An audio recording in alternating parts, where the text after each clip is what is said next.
Hindi class 10th का board exam का most important question answer और टोटल पेपर है ये आप अगर याद कर लेंगे तो आपको इससे बहुत ही सहायता मिलेगी। समय आपको 3 घंटे 15 मिनट मिलेंगे और नोट प्रारंभ के 15 मिनट परीक्षार्थियों को प्रश्न पत्र पढ़ने के लिए निर्धारित हैं। निर्देश ये सब आप एग्ज़ाम में जाएंगे तो आप पढ़ लीजिएगा, आपको 15 मिनट मिलेंगे पढ़ने के लिए। चलिए आगे देखते हैं। बहुविकल्पीय प्रश्न खंड अ और ख 2 में आएगा। खंड अ में 20 बहुविकल्पीय मिलेंगे। पहला है चिंतामणि के रचयिता कौन है? ए डॉक्टर राम कुमार वर्मा, बी जयशंकर प्रसाद, सी आचार्य रामचंद्र शुक्ल, डी प्रेमचंद्र।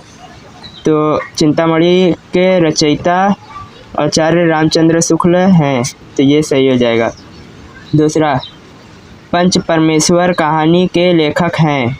ए आचार्य रामचंद्र शुक्ल, बी प्रेमचंद्र, सी यशपाल, डी राजेंद्र यादव। तो इसका आंसर हो जाएगा बी प्रेमचंद्र। तीसरा प्रश्न जयशंकर प्रसाद का नाटक नहीं है। ध्रुव स्वामिनी, बी चंद्रगुप्त, सी लहरों के राजहंस, डी स्कंदगुप्त। तो इसमें से सी लहरों के राजहंस जयशंकर प्रसाद के नाटक नहीं है। शेखर एक जीवनी उपन्यास के लेखक हैं। ए धर्मवीर भारती, बी प्रेमचंद्र, सी फरीश्वर नाथ रेणु, डी अज्ञे। तो इसका आंसर हो जाएगा डी अज्ञे। पांचवा प्रश्न अपनी खबर आत्मकथा है। पांडेय बेचन शर्मा उग्र की, डॉक्टर राजेंद्र प्रसाद की, हरिवंश बच्चन की, श्याम सुंदर दास की। तो ये हो जाएगा ए पांडेय बेचन शर्मा उग्र की। छठवां भूषण किस युग के कवि हैं? तो ए आदिकाल, बी रीतिकाल, सी भक्तिकाल, डी आधुनिक काल। तो बी रीतिकाल के हैं। सातवां ललित ललाम रचना है। ए मतीराम की, बी पद्माकर की, सी देव की, डी भूषण की। तो ए मतीमार की है। अगला प्रश्न आठवां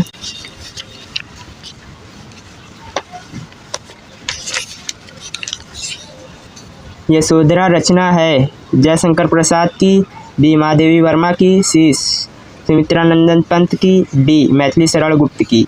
तो यशोधरा रचना मैथिली शरण गुप्त की है। नवा प्रश्न आंगन के पार द्वार रचना है। ए जयशंकर प्रसाद की, बी अज्ञे की, सी रामधारी सिंह दिनकर की, डी नरेंद्र शर्मा की।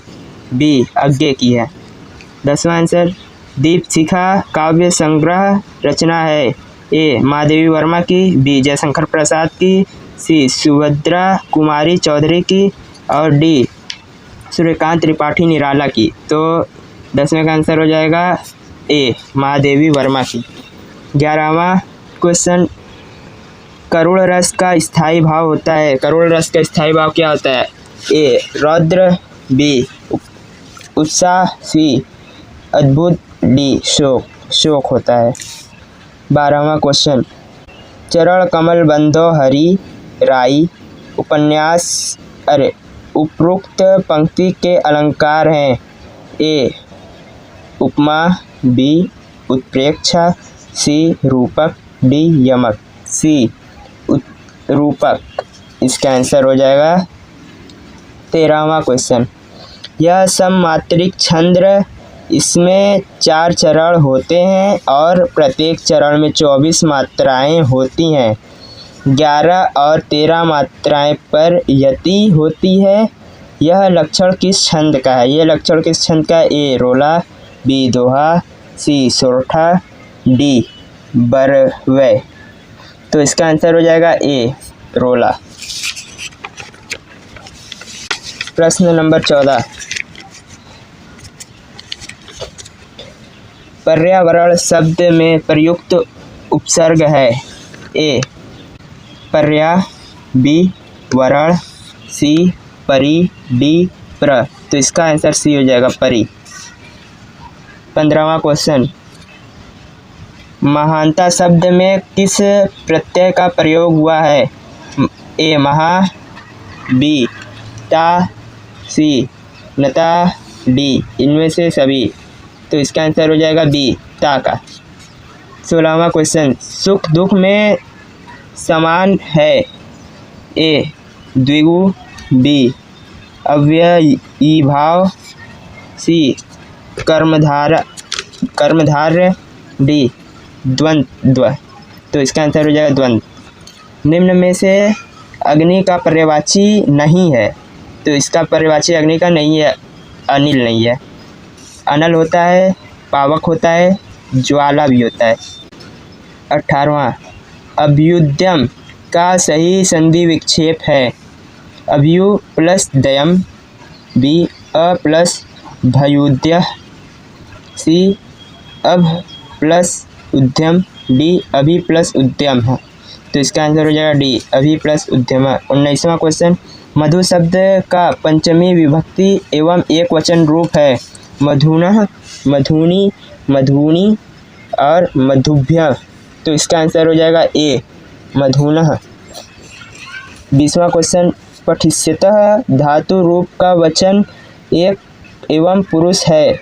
ए एक वचन प्रथम पुरुष, बी बहुवचन मध्यम पुरुष, सी द्विवचन मध्यम पुरुष, डी एक वचन उत्तम पुरुष। इसका आंसर आप लोग कमेंट करके हमको बताइएगा। अब खंड ब में लिखने वाला रहेगा। पहला प्रश्न रहेगा, निम्न गद्यांशों में से किसी एक गद्यांश पर आधारित सभी प्रश्नों के उत्तर दीजिए। पहला है, अश्वारोही पास आया से लेकर गृह में जाती हूँ। इसका आंसर आप लोग कर लीजिएगा, अगर हम बताएंगे तो बहुत लंबा हो जाएगा। अथवा कितना जीवन बरस से लेकर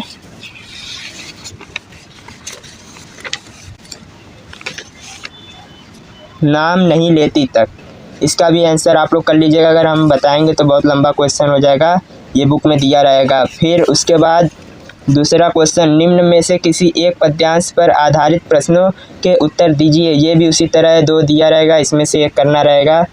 और इसमें भी आपको 3-3 क्वेश्चन मिलेंगे, तीनों क्वेश्चन करना रहेगा। ये पूरे ते निक्सी से लेकर जल छव्वे तक है। और इसके बाद एक ये वाला आएगा। फिर उसके बाद आपको मिलेगा दिए गए संस्कृत में से किसी एक संस्कृत साहित्य हिंदी में अनुवाद। संस्कृत का हिंदी में अनुवाद करना रहेगा, इसमें भी 2 दिया रहेगा, एक करना रहेगा आपको। ये 2 दिया है, एक करना रहेगा।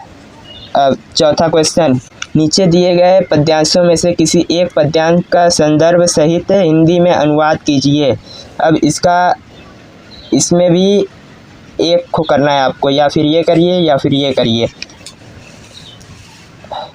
5वां क्वेश्चन, अपने पठित खंड काव्य के आधार पर निम्न प्रश्नों में से किसी एक का उत्तर दीजिए। किसी एक का उत्तर दीजिए। खंड काव्य, आपका जो खंड काव्य है वो करेंगे। जैसे ये जो सब दिया है, इसमें से अगर आपका कोई है तो आप उसका देंगे, और अगर इसमें से कोई आपका है तो इसमें से देंगे। मेरे यहाँ का तो ये वाला है, ये हमारे लंका है, और आपके लंका जो है वो आप याद कर दे दीजिएगा। अब अगला क्वेश्चन 6वां, दिए गए लेखकों में से किसी एक लेखक का जीवन परिचय लिखना है। पहला है आचार्य रामचंद्र शुक्ल, दूसरा है डॉक्टर भगवत शरण उपाध्याय, तीसरा है जयशंकर प्रसाद। तो आप इनका याद कर लीजिए, या फिर आपको जो आसान लगे वो आप याद कर लीजिए। फिर उसके नीचे ख है, दिए गए कवियों में से किसी एक कवि का जीवन परिचय लिखना है। इसमें से भी किसी एक का लिखना है, 4 दिया है, एक कर लीजिएगा, आपको 5 नंबर मिल जाएगा। 7वां, अपनी पाठ्य पुस्तक में से कंठस्थ कोई एक श्लोक लिखिए जो प्रश्न पत्र पर ना आया हो। जो इस पेपर में श्लोक नहीं आया है उसको, जो आया है उसको नहीं लिखना है, और कोई भी अपने बुक से कोई भी 1, 2 लाइन का, 4 लाइन का श्लोक जो है वो लिखना है। 8वां क्वेश्चन, निम्न में से किन्हीं 2 प्रश्नों के उत्तर संस्कृत में दीजिए। 3 प्रश्न दिया है, इसमें से 2 संस्कृत में उत्तर भी देना है, तो आप ये बुक से देख लीजिएगा। और 9वां प्रश्न, निम्न में से किसी एक विषय पर निबंध लिखिए।